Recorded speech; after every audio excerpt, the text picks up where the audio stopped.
Chemical equilibrium का revision करते हैं। केमिकल इक्विलिब्रियम में क्या कॉन्सेप्ट है, क्वेश्चन कैसे आएंगे नीट में इसमें से। पहला एनसीईआरटी का कॉन्सेप्ट है केमिकल इक्विलिब्रियम किसे कहते हैं। इसमें इक्विलिब्रियम पॉइंट पे फॉरवर्ड रिएक्शन की रेट और बैकवर्ड रिएक्शन की रेट बराबर हो जाती है, वो होगा इसका इक्विलिब्रियम पॉइंट। ठीक है, rate of forward reaction is equal to rate of backward reaction, पहली बात। दूसरी बात, केमिकल इक्विलिब्रियम होगा तो वहाँ ये होगा dynamic in nature. Okay, chemical equilibrium में सारी ऑब्जर्वेबल प्रॉपर्टीज होती है ना, वो कांस्टेंट हो जाती है एट इक्विलिब्रियम पे। अब ऑब्जर्वेबल प्रॉपर्टी जैसे प्रेशर हो गया, टेम्परेचर हो गया, वॉल्यूम हो गया, ये सभी कांस्टेंट हो जाती है। कैटेलिस्ट है ना, जो इक्विलिब्रियम पे कोई इफेक्ट नहीं डालता। कैटेलिस्ट का काम है ये इक्विलिब्रियम के टाइम को चेंज कर देना। अगर कैटेलिस्ट डाला, पॉजिटिव कैटेलिस्ट, तो ये इक्विलिब्रियम जल्दी ला देगा।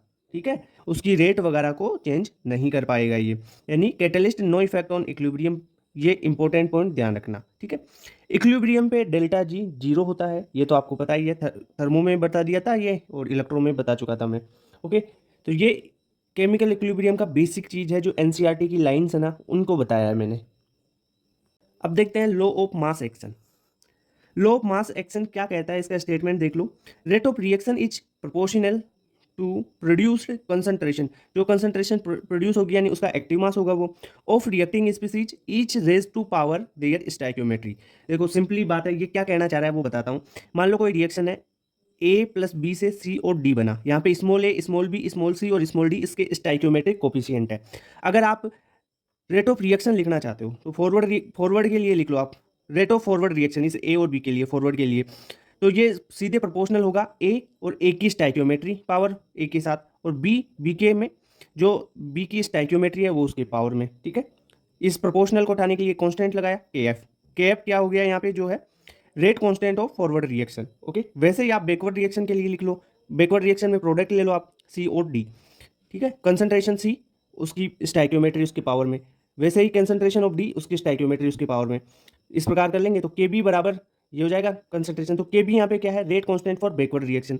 इक्विलिब्रियम पॉइंट पे मैंने आपको बताया था क्या, रेट ऑफ फॉरवर्ड रिएक्शन बराबर रेट ऑफ बैकवर्ड रिएक्शन। ठीक है, तो रेट ऑफ फॉरवर्ड रिएक्शन ये है और रेट ऑफ बैकवर्ड रिएक्शन ये है, तो दोनों को बराबर कर दिया, तो आपके पास इक्विलिब्रियम पे एक के सी आ जाता है, यानी के एफ बटा के बी आ जाएगा। यहाँ से के एफ बटा के बी निकाल लो तो हो जाएगा के सी, जिसे इक्विलिब्रियम कांस्टेंट बोलते हैं।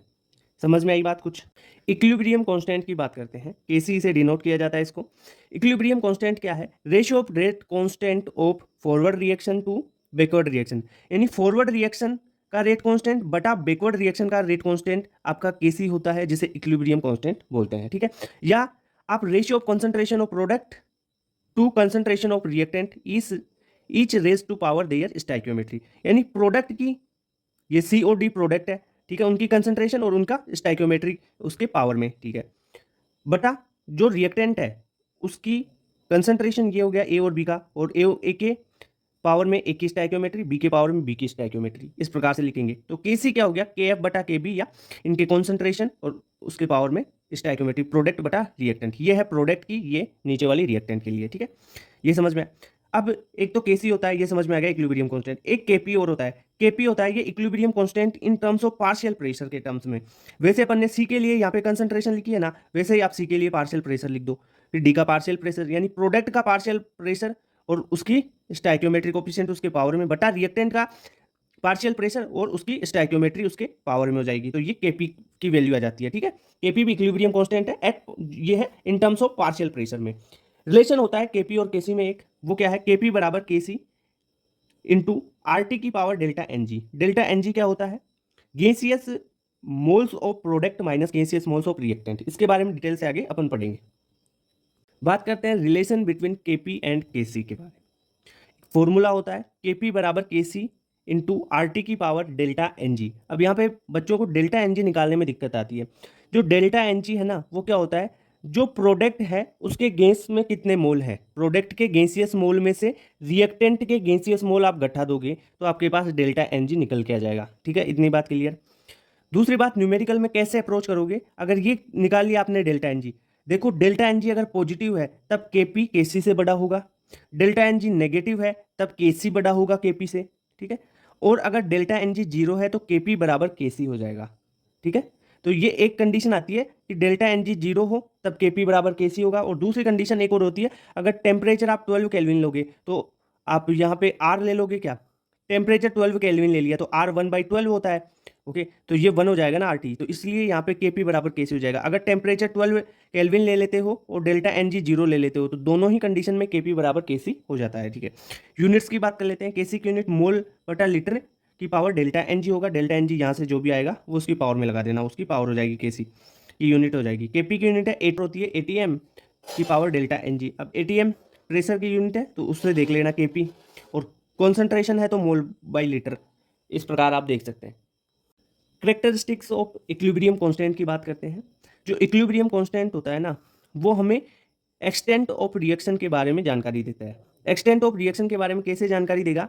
अगर केसी ज़्यादा है, केसी हाई है, तो ऑलमोस्ट आल रिएक्टेंट कन्वर्ट इनटू प्रोडक्ट। केसी हाई है तो क्या होगा? ऑलमोस्ट सारा रिएक्टेंट प्रोडक्ट में कन्वर्ट हो चुका होगा। अगर केसी लो है तो सारा जो आपका रिएक्टेंट है वो प्रोडक्ट में कन्वर्ट नहीं हुआ होगा, यही बात होगी।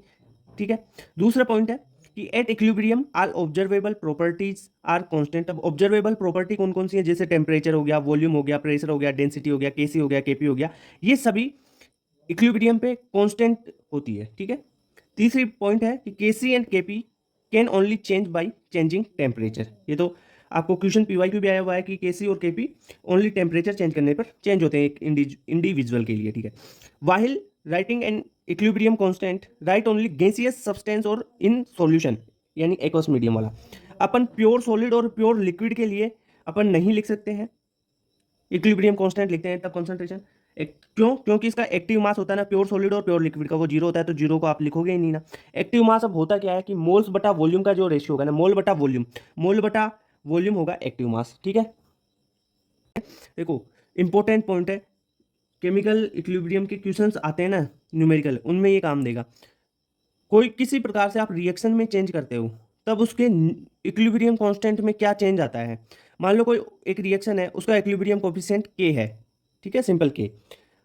अगर आप रिएक्शन में कोई चेंज करते हो तब नया इक्विलिब्रियम कांस्टेंट के डेस बनता है।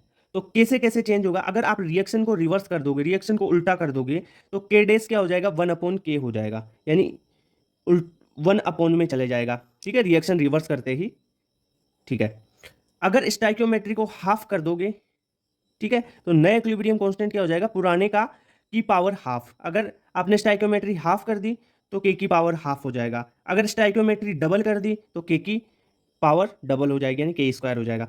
अगर कोई रिएक्शन है आपने ऐड कर दिया, यानी 3 रिएक्शन है, मान लो तीनों का equilibrium constant K1 K2 K3 है, तो नया इक्विलिब्रियम कांस्टेंट क्या हो जाएगा आपके लिए? अगर आपने रिएक्शन को ऐड कर दिया तो नया इक्विलिब्रियम कांस्टेंट उनका मल्टीप्लीकेशन हो जाएगा, यानी K1 into K2 into K3। ठीक है, रिएक्शन क्वोशिएंट की बात करते हैं।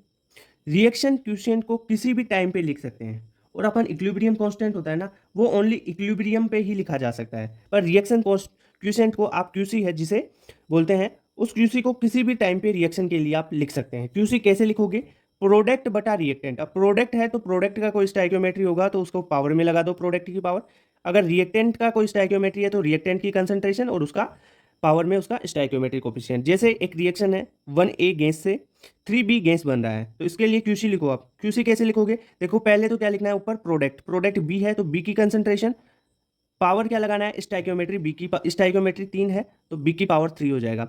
ए है, ए के साथ ए की कंसंट्रेशन और उसका स्टाइकियोमेट्री 1 हो जाएगा। ठीक है, यहाँ पे कुछ रिलेशन आपको याद रखनी है। अगर केसी ज़्यादा होता है क्यूसी तो रिएक्शन फॉरवर्ड रिएक्शन होगी। अगर क्यूसी बराबर केसी होगा तो इक्विलिब्रियम पे होगी रिएक्शन। अगर क्यूसी ज़्यादा होगा केसी से तो क्यूसी अगर ज़्यादा है तो ये रिएक्शन बैकवर्ड रिएक्शन होगी। मेरी बात सुनो, क्यूसी है रिएक्शन क्वोशिएंट और केसी क्या है भाई? इक्विलिब्रियम कांस्टेंट है ना ये तो, केसी तो। ठीक है, होमोजीनियस इक्विलिब्रियम और हेटेरोजीनियस इक्विलिब्रियम की बात करते हैं। होमोजीनियस इक्विलिब्रियम में क्या होता है कि जो रिएक्टेंट है और प्रोडक्ट है सभी एक समान फेज में होंगे, यानी अगर कोई गैस में है एक रिएक्टेंट तो सारा रिएक्टेंट, सारे प्रोडक्ट, सभी जो एलिमेंट्स हैं या कंपाउंड्स हैं सब एक ही फेज में गैस में ही होंगे। अगर कोई एक सॉलिड में है तो सारे रिएक्टेंट, सारे प्रोडक्ट सॉलिड में ही होंगे, तो वो होमोजीनियस इक्विलिब्रियम कहलाता है। यानी रिएक्टेंट और प्रोडक्ट सारे सेम फेज में होते हैं। जैसे N2 गैस में है प्लस 3H2 गैस से 2NH3 गैस बना, तो देखो रिएक्टेंट भी गैस में है, प्रोडक्ट भी गैस में है।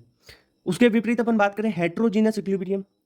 हेट्रोजीनस इक्विलिब्रियम में क्या होगा कि कोई रिएक्टेंट गैस में चला गया, कोई प्रोडक्ट सॉलिड में चला गया, या कोई रिएक्टेंट गैस में है, लिक्विड में है, प्रोडक्ट गैस में बन रहा है, या और किसी में। यानी यहाँ पर हेट्रोजीनस इक्विलिब्रियम में रिएक्टेंट प्रोडक्ट दोनों में से कोई में भी एक में चेंज आ जाए या एक से ज़्यादा में चेंज आ जाए, गैस का फेज जो एलिमेंट्स हैं या प्रोडक्ट्स हैं, रिएक्टेंट्स हैं, उनका सेम स्टेट में नहीं हो, वो मतलब कहने का मतलब ये है, तब वो हेट्रोजीनियस इक्विलिब्रियम होगा। जैसे 2CO2 गैस है, इससे एक CO2 तो गैस में टूट गया, प्लस कार्बन है वो सॉलिड अवस्था में रह गया, तो भाई यहाँ पे गैस हो गया, सॉलिड हो गया, गैस हो गया, तो एक चेंज हो गया ना यहाँ पे फेज, तो ये हेट्रोजीनियस इक्विलिब्रियम कहलाएगा।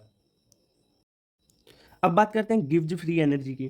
गिब्स फ्री एनर्जी भाई थर्मोडायनेमिक्स में और इलेक्ट्रोकेमिस्ट्री में बता चुका। यहाँ पे सिंपल इस चैप्टर के जो फॉर्मूला है उन्हीं को बताने वाला हूँ यहाँ पे, तो इसके बारे में डिटेल से तो मैं इलेक्ट्रो में बताया था इसको। डेल्टा जी बराबर delta G note plus 2.303 RT log QC। अब QC क्या है यहाँ पे? रिएक्शन क्यूसेंट है, ठीक है, यानी किसी भी टाइम पे आप रिएक्शन कॉन्स्टेंट लिख सकते हो, ठीक है, रेट ऑफ रिएक्शन वाला। एट इक्विलिब्रियम पे जो डेल्टा जी है वो जीरो हो जाता है, और डेल्टा जी नोट क्या है? ये है स्टैंडर्ड कंडीशन पे, ठीक है। तो डेल्टा जी नोट बराबर, ये इधर करोगे, डेल्टा जी इक्विलिब्रियम पे जीरो हो गया ना, तो डेल्टा जी नोट बराबर -2.303 RT log KC। अब यहाँ पे सर KC क्यों आया? यहाँ पे तो QC था। अरे QC किसी भी टेम्परेचर पे लिख सकते हो, किसी भी टाइम लिख सकते हो रिएक्शन के लिए, ठीक है, टेम्परेचर नहीं, किसी भी टाइम के लिए। अगर इक्विलिब्रियम हो, इक्विलिब्रियम पर QC को KC बोलते हैं, यानी रिएक्शन क्यूशिएंट हो जाएगा इक्विलिब्रियम कांस्टेंट। इक्विलिब्रियम टाइम पे QC को KC ही लिखते हैं, ठीक है, ओके। तो एक फॉर्मूला हो रहा है डेल्टा जी नोट बराबर delta H note minus T delta S note, ठीक है। तो इक्विलिब्रियम पे आपको पता होना चाहिए। तो गिब्स फ्री एनर्जी के ये फॉर्मूले हो गए, आपको पता है। अब बात करते हैं effect of temperature on equilibrium constant. अपने ये वाली जो रिएक्शन है ना, K बराबर A e⁻ minus delta H upon RT, one top reaction, ठीक है। जो RNAS कॉन्सेप्ट था उसमें बताया था मैं, ये सॉल्यूशन वाला चैप्टर था उसमें भी इस रिएक्शन को बता चुका, ठीक है। K क्या है यहाँ पे? इक्विलिब्रियम कांस्टेंट है, बराबर A e⁻ minus delta H upon RT, ठीक है। R gas constant, T temperature है, ठीक है। यहाँ से इसका नेचुरल लॉग ले लो, नेचुरल लॉग ln K बराबर ln A minus delta H upon RT हो जाएगा। देखो ई की पावर में किसी भी चीज, कोई भी चीज़ है, तो ई की power minus delta H upon RT है, तो इसका नेचुरल लॉग लेते हो ना, तो जो पावर है ना वो सेम टू सेम आ जाती है यहाँ पे, ठीक है, इतनी बात क्लियर। अब ln जो नेचुरल लॉग है उसका लॉग 10 की बेस पे लोगे तो 2.303 से मल्टीप्लाई करना पड़ेगा, ये कर लिया। देखो अब इसी फॉर्मूले को अपन क्या करते हैं, किसी दो टेम्परेचर के लिए अपन सोल्व कर लेते हैं। तो दो टेम्परेचर के लिए तो के भी दो हो जाएंगे ना, इक्विलिब्रियम कांस्टेंट टेम्परेचर पे डिपेंड करता है। तो K2/K1 log K2/K1 बराबर delta H upon 2.303 R 1/T1 minus 1/T2। ये फॉर्मूला आपको याद रहना चाहिए, यहाँ से न्यूमेरिकल सोल्व होंगे, ठीक है। एक चीज आपको ln K बराबर ln A minus delta H upon RT को y बराबर mx प्लस सी से इसे कंपेयर करो, y बराबर mx प्लस सी से इससे कंपेयर करोगे तो भाई इसका ग्राफ बनाना है इसलिए, ठीक है। तो अपन मान लो एक्जोथर्मिक और एंडोथर्मिक दो रिएक्शन है, उसके लिए बात करते हैं। तो डेल्टा एच नेगेटिव यानी एक्जोथर्मिक है, तो वहाँ पे टेम्परेचर बढ़ाओगे तो इक्विलिब्रियम कांस्टेंट घटेगा। एंडोथर्मिक की बात करें तो डेल्टा एच पॉजिटिव है, तो टेम्परेचर बढ़ाओगे तो जो यहाँ पे इक्विलिब्रियम कांस्टेंट है वो भी बढ़ेगा, ठीक है। टेम्परेचर बढ़ाया, इक्विलिब्रियम कांस्टेंट बढ़ा एंडोथर्मिक में। एक्जो में क्या हुआ? टेम्परेचर बढ़ाने पर इक्विलिब्रियम कांस्टेंट घटेगा। यहाँ पे ग्राफ की बात कर लेते हैं। ln K और 1/T में, ln K और 1/T में ग्राफ खींचते हैं तो इसका स्लोप क्या हो जाएगा? स्लोप ये minus delta H upon R, Y बराबर mx प्लस सी, एक्स क्या है 1/T, तो m क्या हो जाएगा? Minus delta H upon R, ठीक है। तो ये हो गया स्लोप। और ln K क्या है? इंटरसेप्ट हो जाएगा इसका ये, ठीक है। ये तो एक्जोथर्मिक के लिए। एंडोथर्मिक के लिए कुछ ऐसा ग्राफ बन जाएगा, क्योंकि एंडोथर्मिक के लिए जो है डेल्टा एच पॉजिटिव है तो जो स्लोप होगी वो पॉजिटिव हो जाएगी, और यहाँ पे डेल्टा एच नेगेटिव है तो स्लोप क्या हो जाएगी? यहाँ पे इसकी नेगेटिव है। डिग्री ऑफ डिसोसिएशन की बात करते हैं। डिग्री ऑफ डिसोसिएशन क्या होता है? Number of moles reacted by number of moles taken, ठीक है। डिग्री ऑफ डिसोसिएशन को अल्फा से डिनोट किया है, तो अल्फा बराबर एक्स क्या है? एक्स है नंबर ऑफ मोल्स रिएक्टेड बटा सी, सी क्या है? नंबर ऑफ मोल्स टेकन, ठीक है, कितने नंबर ऑफ मोल्स लिए हैं वो है सी। अल्फा की एक तरीके से और से आप न्यूमेरिकल वैल्यू निकाल सकते हैं, वो है M T minus M nought बटा M nought N minus one. ये है डिसोसिएशन के लिए ओनली, ठीक है, ठीक है। यहाँ पे एम टी क्या है? एम टी है theoretical molar mass. M naught क्या है यहाँ पे? ऑब्जर्वेबल, जो ऑब्जर्व्ड किया है वो मोलर मास। और एन क्या है यहाँ पे? एन है number of gaseous particles on dissociation of one gas molecule, ठीक है, पर मोल। इतनी बात क्लियर।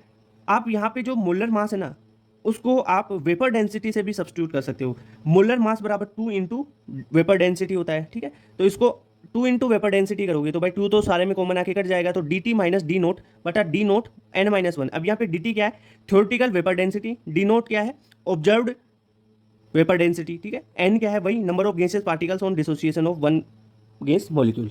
इतनी बात क्लियर। तो डिग्री ऑफ डिसोसिएशन समझ में आया आपको भाई। इसमें क्या कुछ नहीं करना, ये फॉर्मूला और ये फॉर्मूला, दो फॉर्मूले पता होने चाहिए, और इनकी भाई नाम क्या है, एम टी क्या है, ये चीज़ें पता होनी चाहिए। अब बात करते हैं डिग्री ऑफ एसोसिएशन की, यानी कोई भी एन ए गैस मॉलिक्यूल है, एन मॉलिक्यूल्स हैंगे, ये एक ए एन मॉलिक्यूल में कन्वर्ट हो गए, तो एसोसिएशन हो गया ना इसमें, ठीक है।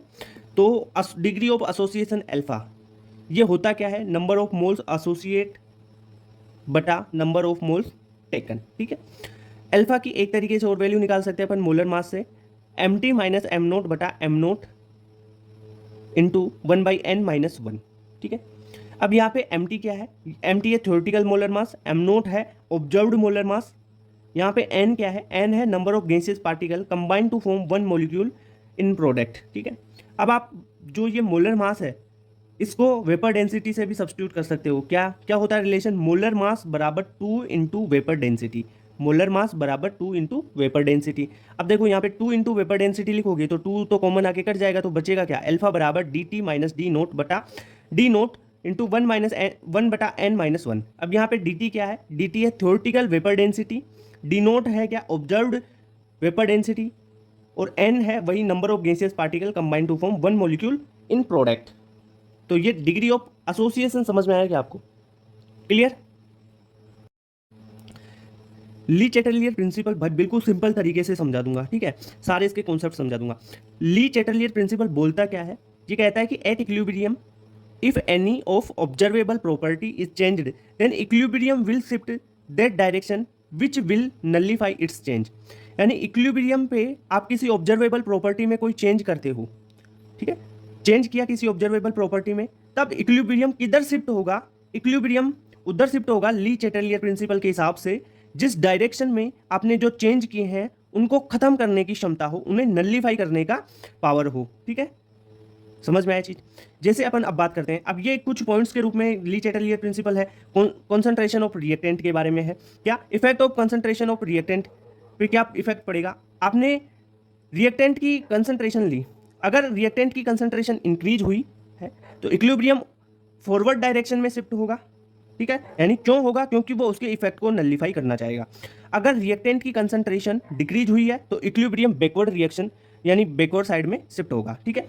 अब प्रोडक्ट की कंसंट्रेशन की बात कर लें तो अगर प्रोडक्ट की कंसंट्रेशन इंक्रीज होगी तो इक्विलिब्रियम बैकवर्ड में शिफ्ट होगा, अगर प्रोडक्ट की कंसंट्रेशन डिक्रीज होगी तो इक्विलिब्रियम फॉरवर्ड डायरेक्शन में शिफ्ट होगा। भाई देख लो बहुत सिंपल तरीके से ये सीपीएस बना के लेके आया हूँ आपके लिए, बहुत सिंपल तरीके से।